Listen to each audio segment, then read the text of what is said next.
Kantkende bizdin duabız kabul bolot degen mani. Antkeni көбүбүз biz жакшыларды кылабыз. Жакшыларды кылган менен кээде дуабыз kabul болбой калат. Кудай Таалам пайгамбарлардын акыркысын түшүрдү. Эми жаңы пайгамбар келбейт. Кудай Таалам Куран китеп түшүрдү. Андан башка китеп келбейт. Куран биздин маңдайыбызда. А бирок сурай турган пайгамбарыбыз жаныбызда эмес. Анын сүннөтү бар. Бирок сүннөттөн таппай калган, багыт сурай турган болсок, кеңеш сурай турган болсок, кантип сурайбыз десек, анда Кудай Таалам бизге шариат кылып истихара деген намаз берди. Ошол намаз аркылуу сурайбыз. Эгерде биздин тилибиз туура болсо, түшүбүз аркылуу өзүбүздүн багытыбызды, өзүбүздүн жолубузду билип турабыз.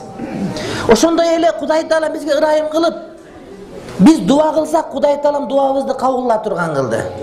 Бирок ошол кайсыл учурда кимдердин дуасы кабыл болот дегенди үйрөнүп билүү бизге гана калды.